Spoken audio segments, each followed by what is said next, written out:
नमस्कार, आप देख रहे हैं द न्यूज़ जालौन में हूं आपका अपना दिवेश। शख्सियत विशेष में आज द न्यूज़ जालौन पर खास मेहमान हैं समाहिता दीदी। समाहिता दीदी यथो नाम तथो गुणा, जैसा कि नाम है उतनी ही सहज, मृदुल और सरल स्वभाव की।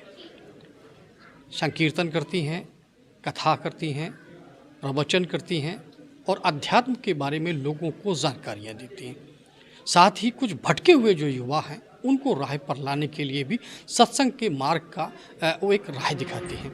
तो आज शख्सियत विशेष में द न्यूज़ जालौन पर खास मेहमान, खास मुलाकात, उनसे बात करेंगे।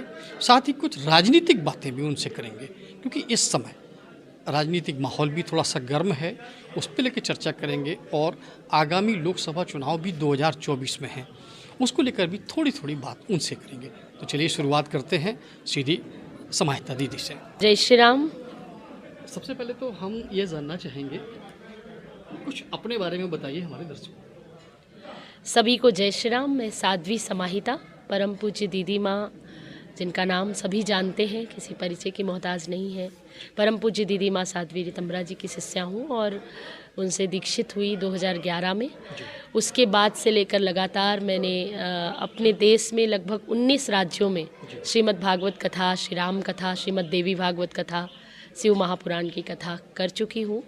और मेरी कथाएं ज़्यादातर संवेदनशील जगहों पर होती हैं, जैसे कि उनमें से उदाहरण के लिए आपको बता दूं, हैदराबाद के हाफिज़पेट में, आदिलाबाद, निज़ामबाद, इन सब जगहों पर मैंने श्री राम कथा की। ओवैसी के गढ़ में मैंने श्री राम कथा की। और जो भारत माता की जय नहीं बोलते, वह भी मेरी कथा में आकर भारत माता की जय बोलना सीख जाते हैं। बस यही मेरा परिचय है कि मैं अपने राष्ट्र धर्म और स्वधर्म की रक्षा के लिए निकली हूँ। स्वधर्म हमारा सनातन है और राष्ट्र धर्म मेरी पहचान है। यदि राष्ट्र सुरक्षित है तो धर्म सुरक्षित है। तो आप, मुझे लगता है, उन्हीं विषयों पर चर्चा करने वाले। तो मैं सभी दर्शकों को ये बताना चाहती हूँ, सभी श्रोताओं को, कि धर्म में, हमारे सनातन धर्म में इतनी सामर्थ्य है कि वह पत्थर पर भी सिंदूर चढ़ाते चढ़ाते हनुमंत लाल को पैदा कर देता है। ये हमारा सनातन धर्म। अच्छा, अगर बात थोड़ा सा धर्म से हटकर राजनीति की हम करें तो राजनीतिक गलियारों में इस समय अच्छी खासी गर्मी है, क्योंकि सर्द मौसम शुरू हो गया है। लेकिन राजनीतिक गलियारों की अगर हम बात करें तो वहाँ पे कुछ गर्मी शुरू हो गई है। और वो गर्मी मुझे लग रहा है कि मथुरा की शाही ईदगाह मस्जिद, जिन विधर्मियों ने हमारे देवी देवताओं के स्थलों पर कब्जा करके वहाँ की ऊर्जा को पाने के लिए कि वहाँ कुछ विशेष है, तो अपने मकबरे खड़े कर दिए थे, जिनका कोई महत्व तो नहीं था, जिनका कोई, जो ढांचा मात्र रह गए, जिनमें कोई ऐसी बात नहीं थी जो उस हमारे धर्म के क्षेत्र को वो प्रयोग कर सकें। कहते हैं कि बम बना तो कोई भी सकता है, पर चलाना भी आना चाहिए। तो हमारे ऊर्जा के केंद्रों पर जो कलंक है उनको हटना ही चाहिए। ये सनातनियों का देश है और ये सनातन धर्मावलंबियों का देश है।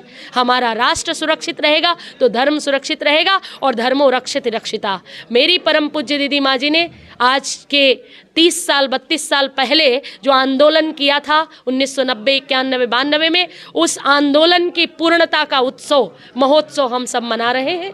अगर आवश्यकता पड़ी तो साध्वी समाहिता भी एक आंदोलन शुरू करेगी, और निश्चित रूप से काशी भी हमारा है और मथुरा भी हमारा होगा। काशी को सजाया है, मथुरा भी सजाएंगे, और जहाँ जहाँ कलंक है उनको धूल में मिला देंगे। अच्छा, जैसा कि देखा गया है अभी एएसआई के सर्वे की लिए जो कानूनी बाध्यता है वो ख़त्म हो गई है। अब एएसआई की सर्वे शुरू होने वाली है और कोर्ट का उसके बाद फिर डिसीजन आएगा। लेकिन मथुरा में साधु संतों की धर्म संसद शुरू हो गई है, तो धर्म संसद में साधु संतों का पहुंचना और धर्म संसद का शुरू होना किस बात का संकेत है? ये शुभ संकेत है। निश्चित रूप से राम और कृष्ण दोनों एक हैं। हमने तो यही पढ़ा कि राम कृष्ण दो एक हैं, अंतर नहीं निमेष, इनके द्रग गंभीर हैं और उनके चपल विषेक। यदि हमारे श्री राम मर्यादा पुरुषोत्तम है तो श्री कृष्ण लीला पुरुषोत्तम है। श्री राम ने मर्यादा का पाठ पढ़ाया, जीवन को जीना सिखाया, तो श्री कृष्ण ने जीवन के पार जाना। और चलिए अब मथुरा के बाद हम बात करते हैं उस स्थान की जो पिछले 550 साल से अपने अस्तित्व की लड़ाई लड़ रहा था और अस्तित्व की लड़ाई लड़ते, हालांकि कुछ राजनीतिक दल उसके अस्तित्व को ही नकार रहे थे, उनके स्वरूप को ही नकार रहे थे, लेकिन अंतोगत्वा वहाँ से वो संकट हटा है और अब वहाँ भव्य राम मंदिर का निर्माण हो गया है और अब आने वाली 22 तारीख को प्रधानमंत्री इसे राष्ट्र को समर्पित भी करने वाले हैं। तो वो अयोध्या अब कैसी होने वाली है साधु संतों की दृष्टिकोण से? मैंने तो एक बात कही अपनी कथाओं में, अभी इंद्रप्रस्थ दिल्ली पटेल नगर में मेरी कथा थी, तो मैंने यही कहा कि भारत के संपूर्ण देशवासी जो भारतीय हैं, जो खुद को हिंदुस्तानी कहते हैं, वो सब अयोध्या जाना चाहते हैं, परंतु ये संभव नहीं है कि भारत की संपूर्ण जनता अयोध्या में समा सके। पर अयोध्या भारत के घर घर में आएगी। इस बार जो परिवर्तन होगा, अयोध्या भारत के हर घर घर में महसूस की जाएगी और प्रभु श्री राम अपनी जन्मभूमि में पधारने विराजने के पूर्व मुझे लगता है हर सनातनी के हृदय में धड़केंगे धड़कन बनके और हर द्वार पर उनका स्वागत होगा। आज पूरा देश भगवा रंग में रंग गया है, सभी आनंद उल्लास मना रहे हैं और अयोध्या में जब रामलला विराजमान होंगे तो निश्चित रूप से राम राज्य आएगा। दैहिक दैविक भौतिक तापा, राम राज्य काहू ही नहीं व्यापा। ये समय अंगड़ाई ले रहा है और हमारा भारत देश फिर से राम राज्य की ओर अग्रसर होगा। अंतिम प्रश्न आपसे है, 2024 का लोकसभा चुनाव, क्या लगता है नरेंद्र मोदी वापस सत्ता में आएंगे? देखिए, नरेंद्र मोदी को तो जब तक ये सारे मुद्दे पूरे नहीं कर देंगे, माननीय प्रधानमंत्री नरेंद्र मोदी जी को हम लोग सत्ता से उतरने नहीं देंगे, जब तक वो काशी मथुरा को मुक्त नहीं कर देंगे। अभी एक संकल्प पूर्ण किया है, अभी 3 संकल्प बाकी है। एक देश एक कानून, हमारे भारत में जनसंख्या नियंत्रण कानून बनना चाहिए और उस पर मोदी जी माननीय प्रधानमंत्री जी से अपील चल रही है। अभी काशी मथुरा की चर्चा आपने की ही, जो सभी को, सब युवाओं को पता है। अब हमारे भारत का युवा जाग रहा है, उसे पता चल रहा है कि हमारे धर्म की महत्ता क्या है।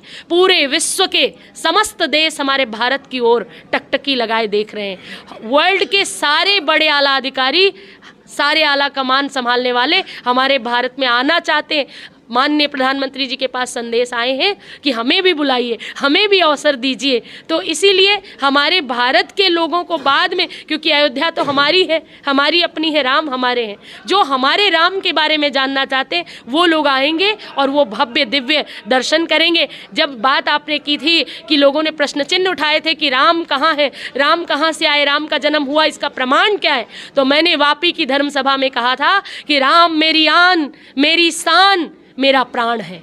राम मेरी आन मेरी शान मेरा प्राण है और भारत की भूमि में तुम जिंदा हो ना, यही श्री राम के होने का प्रमाण है।